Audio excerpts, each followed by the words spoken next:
Bem, sejam todos bem-vindos, queridos. É uma alegria encontrá-los, tá certo? Depois dessa nossa semana de provas. Realmente eu reservei a aula de hoje para que a gente comentar, fazer aí uns comentários sobre a prova.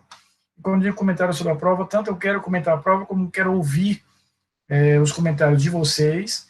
E com isso a gente finaliza a primeira etapa do nosso estudo, a primeira etapa do semestre. Na próxima quinta-feira, a gente retoma o estudo das nossas unidades, retoma o estudo do nosso conteúdo, já iniciando aí a segunda etapa. Tá? Então, para mim, é importante ouvi-los, é importante saber, e aí eu queria começar por isso. Eu queria saber quais foram as impressões de vocês sobre a prova. E quando eu pergunto isso, eu não falo só da prova em si, mas da dinâmica como um todo. Tudo isso foi muito novo para a gente. Eu sei que alguns colegas professores usaram outros métodos de avaliação, que não essa função tarefa do AVA. Alguns fizeram no próprio AVA a prova, né, lá no formulário próprio, mas eu optei fazer pelo AVA, mas no sistema de tarefa, dando a vocês aí 3 horas para a elaboração da prova. Tenho ciência, né, sei de que no comecinho da prova, obviamente houve um certo congestionamento, é até relativamente normal, né, porque todo mundo está buscando ali iniciar a resolução, mas eu gostaria de saber o que, é que vocês acharam, como é que foi a percepção de vocês em relação a tudo isso. O que, é que acharam da prova em si? Não apenas a prova especificamente, mas do tempo, do AVA e como é que funcionou tudo isso. Professor, boa Boa noite, noite. Ana. Antes de adentrar o assunto da prova, tem uma pergunta. Lá na assiduidade e frequência, tem 71% de assiduidade. É, eu entrei 5 aulas depois, né, na sua disciplina. Isso aí não é falta, né? Não, mano, é porque ele calcula com base na expectativa do número total de aulas que nós teremos no semestre. Você vai ver que à medida que a gente for avançando, que eu for fazendo as chamadas, esse 71 vai aumentando e vai chegando a Ah, 100%. É porque o sistema, ok. inclusive, há um projeto, até me informaram agora, até o Paulinho me disse que provavelmente essa função do Uniformline vai ser desativada para o próximo ano. Ok. É um alerta do sistema de como é que você está em perspectiva. Então, a assiduidade daqui para frente, considerando todas as aulas do semestre. Fique tranquila, tá? E com relação à sua prova, eu adorei. Foi dentro de todo o conteúdo que o senhor explanou.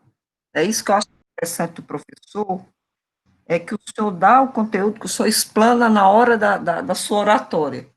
Então, nós, eu falo por mim, acredito que em concordância com os outros, nós estamos de parabéns, viu? O Show. O que professor, mais? O que querem dizer mais sobre a prova? Para mim é muito importante, até porque como foi a primeira vez que a gente usou o AVA, e nós vamos usar essa mesma fórmula nas provas seguintes, mais alguém, o que é que vocês acharam?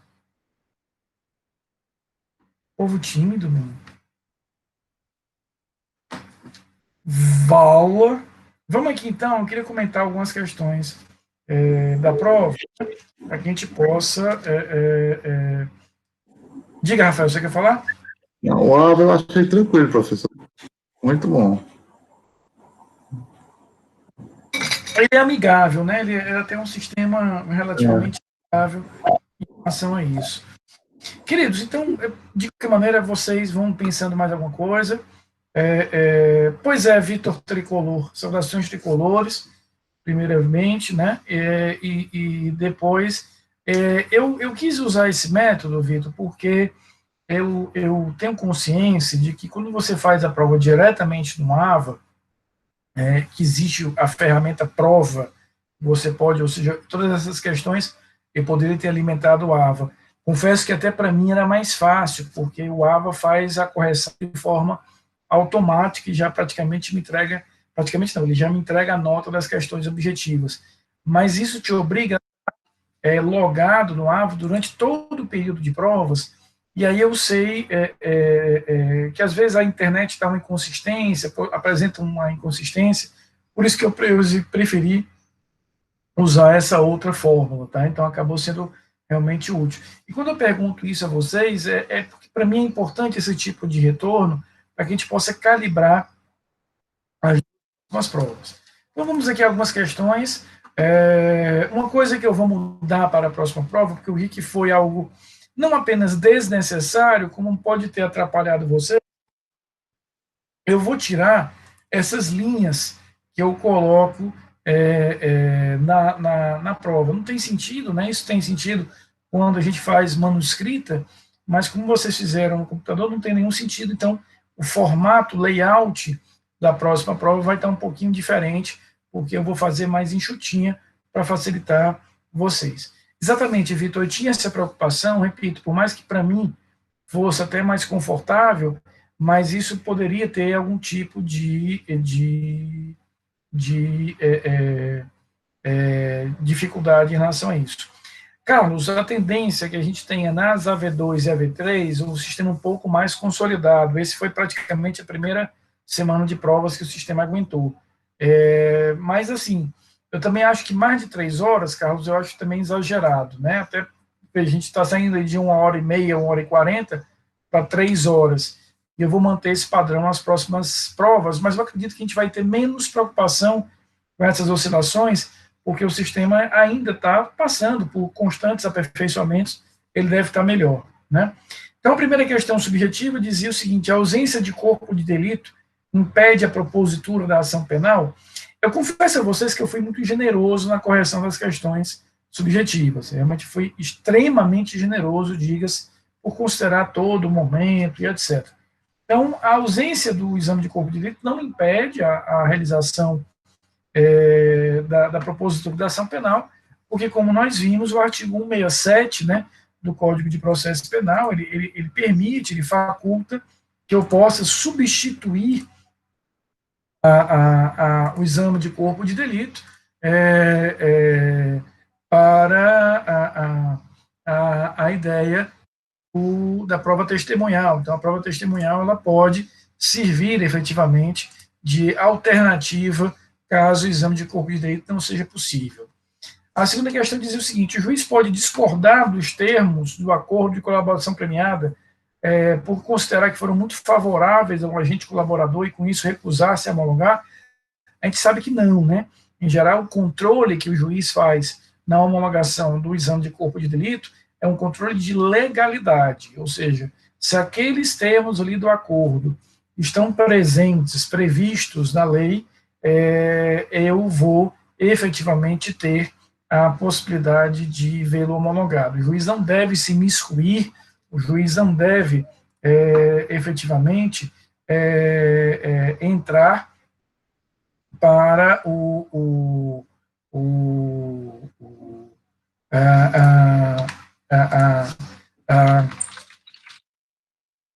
para os detalhes de o que foi acordado, como foi acordado, se aquele acordo preenche os requisitos formais, está dentro dos mecanismos que a lei autoriza de uso da colaboração, ele deve ser, portanto, homologado, e o juiz não deve se miscuir achando que foi excessivo ou não. Se aquilo, apesar de aparecer para o juiz excessivo, está dentro do que prevê a lei, ele deve fazer, sim, a homologação. Quanto aos itens de falso e verdadeiro, no item 10, eu achei que eu fui muito infeliz na redação. Aí foi culpa minha, né? Minha redação não ficou legal. E, obviamente, se o erro é meu, vocês não podem pagar por isso, serem responsabilizados. O item 10 eu digo o seguinte: quando o réu é citado e não apresenta defesa, o juiz decretará a revelia do acusado. Isso é correto quando a gente fala de citação pessoal e citação por hora certa, mas isso não é correto quando a gente fala por citação por edital. Então, como eu percebi que eu fui infeliz na redação desse item, e que autorizava vocês a interpretarem de duas formas diferentes, eu considerei ambas as respostas. Então, quem marcou F recebeu a pontuação, quem marcou V recebeu a pontuação. Tá? Então, nesse caso, repito, erro meu, portanto, não é justo que vocês venham a ser prejudicados por isso. É por isso que eu só faço o gabarito depois que eu vou na hora da correção, porque às vezes a gente faz a questão, não percebe determinados detalhes, quando vai corrigir já com a outra cabeça, a cabeça mais fresca ali, você percebe isso, tá bom? Então, o item 10, todo mundo recebeu a pontuação. Vamos para os outros. Item 1. Os efeitos da citação pessoal são os mesmos da citação por hora certa, correto. A gente viu que apenas a citação por edital é que é diferente. Item 2. Quando o réu for citado por edital, o processo jamais irá se desenvolver. Claro que isso é uma tolice, né? Não tem nenhum sentido, porque ele pode se desenvolver sim, se o réu reagir à citação. Né? Ele não vai se desenvolver, a suspenso, se o réu não reagir, mas se ele reagir, ele se desenvolve naturalmente. 3. A interceptação telefônica sempre será determinada por ordem judicial e pode ser utilizada nas investigações de qualquer crime. A primeira parte está correta, ela sempre vai ser determinada por decisão judicial, mas ela só pode ser utilizada nos crimes punidos com reclusão. Eu não admito a interceptação em crime punido com detenção. 4. A testemunha que presta o compromisso legal de falar e falar a verdade tem força de prova, enquanto os declarantes têm, em suas palavras, apenas força indiciária. Correto. Até você deve se lembrar da aula que eu falava de ônus e bônus, né? A testemunha tem o ônus de falar a verdade, mas tem o bônus, que aquilo que ela fala tem valor probatório, diferentemente dos informantes. 5º, o interrogatório, em regra, deve ser feito por vias de conferência. Não, em regra, ele é feito pessoalmente, né? É o contrário.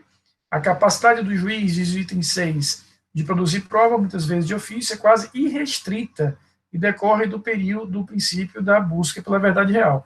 Ele, de fato, decorre desse princípio, mas ela não é irrestrita, na verdade, ela é bastante limitada. O juiz só deve produzir provas em caráter suplementar, em caráter complementar. Item 7, a citação por hora certa não poderá ser utilizada em crimes dolosos contra a vida, uma bobagem, né? Ela pode ser utilizada em qualquer tipo de ação penal, em qualquer tipo de crime. 8, a busca e apreensão pessoal só é permitida com autorização judicial prévia, quer seja pessoal ou domiciliar. Não, a busca e apreensão domiciliar, ela dispensa a ordem judicial prévia, eu apenas exijo na domiciliar. 9, o exame de corpo de delito pode ser substituído pela prova testemunhal, correto, e até a primeira questão também subjetiva. Eu queria comentar também, de fato foram poucos, né, foram realmente pouquíssimos, mas alguns fizeram a segunda chamada, e para os que não fizeram, é interessante para a gente poder usar até como revisão, até porque o meu objetivo na aula de hoje, repito, é que a gente dê por encerrada, e bem encerrada essa primeira etapa do nosso curso. Primeira questão aí da prova de segunda chamada, explique com detalhes a teoria do encontro fortuito de provas e a teoria da árvore dos frutos envenenados. Ou seja, a teoria do encontro fortuito de provas é aquilo que eu dizia a vocês, que eu atiro no que vi, acerto no que não vi. Ou seja, eu estou produzindo determinado tipo de prova e me deparo com outra prova e, em face disso, eu vou validar essa prova, né? Não, Rayana, na verdade, porque, veja, a livre apreciação da prova, ela tem uma relação com esse determinado possibilidade, mas o juiz vai analisar, a livre apreciação da prova tem uma lógica muito posterior, né? Ela vai ter a lógica de que a prova já está produzida e aqui o juiz vai avaliar essa prova de uma forma mais livre. Agora, a questão ali falava da própria iniciativa do juiz, e aí tem muito mais a ver com o artigo 156 do que com 155 nesse sentido. Tá? E a teoria da árvore dos frutos envenenada é aquela teoria que nós vimos que de uma prova ilícita, todas as que dela forem decorrentes também serão ilícitas. Então, a gente vai perceber que há uma relação de causa e consequência muito grave aqui, em que uma prova considerada ilícita será sempre uma prova que tudo que dela for decorrente receberá aí essa marca, essa pecha de ilicitude. A segunda questão da segunda chamada falava em qual a diferença entre o valor probatório das informações trazidas por uma testemunha compromissada e o testemunho não compromissada. Exatamente essa que eu falei agora há pouco. A testemunha compromissada tem a obrigação de falar a verdade, o que ela fala presume prova, e a testemunha não compromissada tem um outro valor, que é um valor meramente indiciário. Terceira questão, quais as diferenças entre testemunhas compromissadas e não compromissadas? Vai na mesma linha. E a quarta, indique as principais características da colaboração premiada. Aqui eu queria que você indicasse que é um acordo que pode ser realizado pelo Ministério Público e pela polícia, que depende de homologação judicial, que ele não é prova, ele é um meio de obtenção de prova, que ele vincula as partes, que caso seja descumprido, a parte não vai receber o que merecia receber, mas as provas produzidas ficam nos autos. Tudo isso é o que eu esperava aí dessa quarta e mais complexa questão. Queridos, eu queria também, fora essa discussão específica sobre a prova, eu refleti bastante na semana passada, e ainda mais ontem, porque alguns colegas, nós temos, vocês devem imaginar, grupos de professores, né, no WhatsApp, e aconteceu ontem uns comentários, eu confesso a vocês que eu nem me engajei nos comentários porque fiquei com um pouco de vergonha, vocês vão já entender a vergonha. Eu tenho muito receio, eu tenho quase mais do que receio, eu tenho um verdadeiro pânico de parecer soberbo, arrogante, eu tenho horror a esse tipo de comportamento. Por isso que eu preferi silenciar ontem, porque às vezes por mensagem no WhatsApp a gente vai ser mal compreendido muitas vezes. Onde é que eu estou querendo chegar? Eu queria, eu já fiz isso uma vez, mas eu queria fazer de novo um agradecimento público a vocês, né? Eu queria agradecer vocês, eu fiquei muito impressionado, na verdade acho que a palavra até, eu fiquei emocionado, acho que a palavra vai bem essa, na semana passada, vendo a dedicação de vocês, fazendo a prova, né? Então, Carlos, por exemplo, a sua colocação, a questão da oscilação do AVA, eu encaro isso como algo tão positivo, porque, por mais que eu me entenda, ela demonstra a seriedade com que você e todos enfrentam esse semestre, enfrentam a minha prova, né? Então, eu queria que, eu repito, já fiz isso, mas acho que não há problema nenhum de fazer novamente, que agradecer a seriedade que vocês estão levando a minha disciplina na nossa turma aqui.